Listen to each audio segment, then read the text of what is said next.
The National Grid says it's thinking of erecting thousands more electricity pylons to connect a new generation of power stations and wind farms to the grid. Conservationists say it'll have a massive visual impact on the countryside, and the cables should be buried underground. Our rural affairs correspondent Jeremy Cook is at Ratcliffe-on-Soar near Nottingham. Jeremy. Thanks, Sophie. Well, this is what we're talking about, pylons. There are thousands of them across the country, and with this new generation of power stations and solar energy and wind farms coming on stream, there will be a demand for thousands more. You know, they've been with us since before the Second World War, and they've always been controversial. They stand as icons of an industrial age. Pylons bring power from where it's generated into the national grid. They keep the lights on. And now there's a demand for thousands more. In a bid to get us all to love pylons, there are new state-of-the-art designs. But for many, the pylon will always remain essential, but unloved. A pylon is still a pylon. The ideal solution would be to bury power cables in the ground.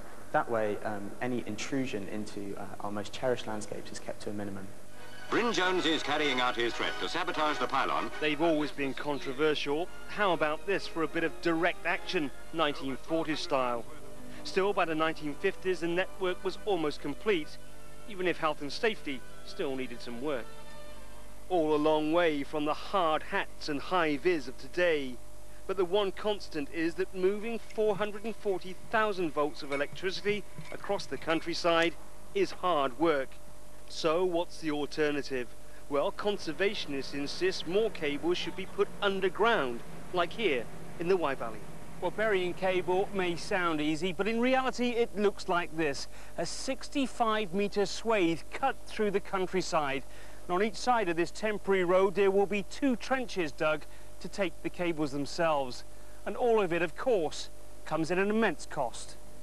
Indeed, the National Grid says the price tag for burying cables is £22 million per kilometre, some 10 times the cost of pylons. The costs of underground cables are very high, and those do go through to consumers in their bills.